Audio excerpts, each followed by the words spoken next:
Entrepreneurship informal sector. 1. Informal sector. The informal sector refers to an intermediate sector that exists between the traditional/subsistence sector and the modern/commercial sector.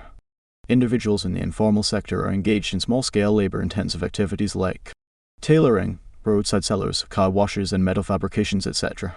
Features/characteristics of informal sector. It is dominated by small-scale firms. Production is mainly for the domestic market. Produces mainly consumer goods. Produces mainly low-quality output. Uses mainly unskilled and semi-skilled labor. Mainly uses simple production techniques / mainly labor-intensive. Mainly uses local resources / inputs. The sector is dominated by proprietorship. Limited or no bookkeeping / poor or no record maintenance. Mainly urban and peri-urban based. Mainly low quantity of output produced by firms / it is characterized by low productivity. Generally. Limited government control of the firm / sector. Positive role of the informal sector. Creation of employment opportunities. This is because the informal sector is mainly labor intensive, whereby more units of labor are used in the production process. There is production of locally affordable goods. This helps to improve people's standards of living. It reduces capital outflow. This is mainly because it utilizes local resources / inputs. It provides cheap training ground for the local labor. This makes the workers in the sector to acquire skills without incurring a lot of expenses. Facilitates development of entrepreneurial skills.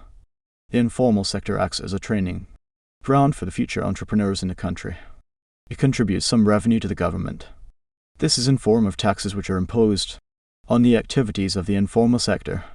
It facilitates small-scale industrial development in the economy. This is because it requires little capital to start. It enhances fairer distribution of income, i.e., it reduces income inequality in society. This is due to the improved earnings by the people employed by such a sector, especially the semi-skilled and the unskilled. Entrepreneurship informal sector. True. It creates both forward and backward linkages in terms of supplying raw materials or providing market for the finished products. Negative role of the informal sector. It leads to increased social costs in the economy such as noise pollution, water pollution, etc. It leads to duplication of services, which leads to wasteful competition, hence wastage of resources. Leads to production of poor quality products. This is due to the use of mainly poor techniques of production. It gives rise to unemployment and underutilization of resources due to limited capital injected in the sector, hence producing on small scale. It leads to high administrative cost incurred by the government that undertakes the duty of cleaning of the urban areas from where they operate. It causes instabilities in public revenue collected from taxes. This is because most people in this sector are not registered by the government and therefore evade paying taxes. It encourages rural-urban migration and its related evils such as congestion in towns, which leads to delays and inconveniences to the people, increased crime rates, etc. It has hindered the provision of quality services in the country. This is because it is not easy to control their activities. Problems faced by people in the informal sector. Inadequate capital to expand their businesses. This is because it is difficult for the people in this sector to borrow from financial institutions, since they do not have collateral security. Lack of permanent premises such as houses. Majority of the people in this sector operate from open spaces. Lack of legal recognition, which leads to harassment by the urban or peri-urban authorities, e.g., town council inspectors. Unfavorable climatic changes, e.g., during the rainy season it becomes difficult for the people to operate, especially those with businesses in open space. Stiff competition among the members, where some members are outcompeted, hence leading to the closure of some businesses. Limited space where they can operate from. Small market size. This is due to the low purchasing power by the majority of the people, who are poorer, and at the same time the products are of poor quality, which attracts low demand. Low levels of technology. The informal sector is faced with poor state of technology, which leads to production of poor quality products. Limited entrepreneurial ability / skills. This leads to poor management of the businesses. Entrepreneurship informal sector. 3. Limited skilled labor. The sector mainly uses semi-skilled and unskilled labor. This results in low-quality products / output. Political instability in some areas. This disrupts the activities in the informal sector. Policies to reduce the problems faced by the people in the informal sector. The government should lower the taxes, especially on raw materials or semi-processed goods and other intermediate inputs that are used in the informal sector. This helps to reduce the costs of production and hence motivating such people to increase production in this sector. The government should improve infrastructural facilities such as power sources to help the people in this sector to reduce their operation costs.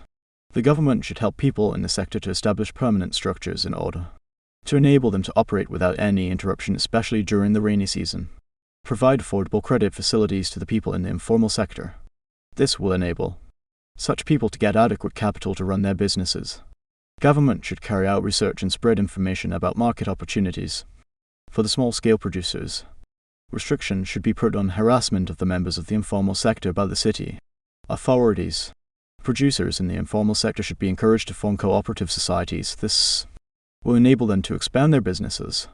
The government should register all producers in the informal sector so that they are officially known by the government. This makes it easy to plan for them. The formal sector. The formal sector consists of the businesses, economic enterprises, and economic activities that are monitored, protected, and taxed by the government. Characteristics of the formal sector in Uganda. Made up of predominantly registered businesses. Mainly provide salaried employment. Has proper record keeping. Businesses are mainly governed by laws/acts of parliament. Dominated by corporate ownership of resources. As employees and employers' unions. Mainly uses better/improved/modern techniques of production/mainly uses capital intensive technology.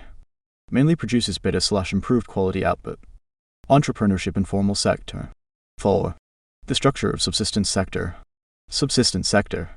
This refers to a sector that involves the production of goods and services for one's own/self-use or consumption. For example, a carpenter making his own chair, a tailor making his own shirt, or a farmer growing fruit crops for his own consumption, etc. Characteristics/features of the subsistence sector. Producers mainly use poor/backward/primitive technology. There is limited specialization in trade. Mainly produce poor quality output. Mainly use unskilled labor. Mainly barter system of exchange is used. Mainly family labor is used. Mainly produce low output. There are limited innovations and inventions due to lack of competition. Reasons why there is a large subsistence sector in Uganda. Because many people are poor and therefore lack capital to carry out commercialized production.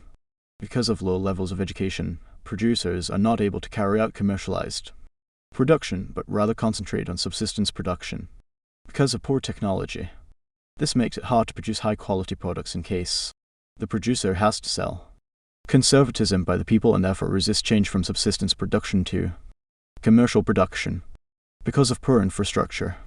This makes it very difficult to take the products to market, especially agricultural products, because of the small market which cannot sustain commercialized production. Advantages/merits/positive implications of subsistence sector. There is limited wastage of resources since whatever is produced is consumed by the producer. It is cheap. This is because it uses cheap and abundant unskilled family labor. It uses simple tools that are easy to get by the low-income groups, e.g., hand hoes, knives, etc. It is easy to manage. This is because it is organized on small scale, therefore require limited managerial and supervision skills. Entrepreneurship informal sector. 5. Disadvantages/demerits/shortcomings of subsistence sector. It leads to low tax revenue because people in this sector do not pay taxes. Leads to limited innovations and inventions in the sector due to lack of competition. This discourages technological development in the economy. It leads to slow economic growth rate/low quantity of output. It leads to the production of poor quality output because they use poor technology and also due to lack of competition. It leads to high levels of underemployment and seasonal unemployment because producers rely on family labor. It leads to underutilization/underexploitation of natural resources because production is on a very small scale. It leads to limited specialization and trade which hinders commercialization of the economy since the goods produced are not for exchange. The need to reduce the subsistence sector. To widen the tax base in the country. This is so because commercial producers are in position to pay taxes imposed on their output. To encourage innovations and inventions in the economy. This is possible because the monetary sector is associated with competition which encourages research so to come out with modern technology. To accelerate the rate of economic growth. This is because the monetary sector involves high output levels. To encourage production of high-quality products. This is so because the monetary sector involves competition since production is for the market. To reduce seasonal unemployment. This is so because the monetary sector involves the use modern methods of production like irrigation farming which ensures continuous production throughout the year. to promote resource utilization/exploitation. This is so because the monetary sector produces for the market which necessitates high output levels, thus promoting the exploitation of the would-be idle resources. Entrepreneurship, informal sector. 6. Producers are mainly profit-oriented/motivated. There is specialization because the producers sell their output in order to get what they do not produce. They mainly produce high-quality products because of the need to compete in the market. They mainly employ skilled labor. They mainly use improved techniques of production. Production is mainly on large scale. The exchange of output is basically done using money. Production mainly involves research into better means of production and adding value. Merits/positive implications of the monetary sector. It contributes to government revenue. This is because the commercial production activities are taxed by government. It leads to improvement in quality of goods. This is because commercial production involves competition, use of skilled labor, modern technology, etc. It facilitates economic growth because of increased output due to production on large scale. It encourages technological development because producers carry out innovation and invention into better techniques of production. Economies of scale are enjoyed in the fields of transport, marketing, technical development, and management, which reduces the cost of production. Specialization in production is possible because of large size of the production plants and hence the advantages of specialization such as improved quality and increased output. Commercial production facilitates the development of infrastructure since there is constant need for transporting final output to the market or a need for producers to transport inputs to the production unit. It generates more employment opportunities. This is because production is organized on large scale and involves many activities like actual production, processing, transporting, warehousing, marketing, etc. It leads to increased export earnings. This is so because some output from commercial production is exported to other countries. This eventually leads to improvement in the country's balance of payment position. It leads to increased utilization of the country's resources. This is because of production on large scale, which necessitates the utilization of the would-be idle resources such as land.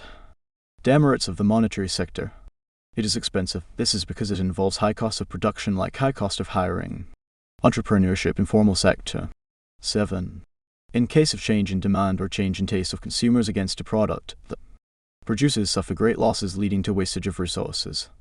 There is danger of technological unemployment as a result of mechanization in production, where human beings are replaced by machines at work. It leads to a rise in the cost of inputs such as raw materials and other intermediate products. This is due to the increased competition for such inputs by many commercial producers. It leads to quick depletion of resource. This is due to overexploitation of resources as a result of large-scale production. It leads to diseconomies of scale in the long run.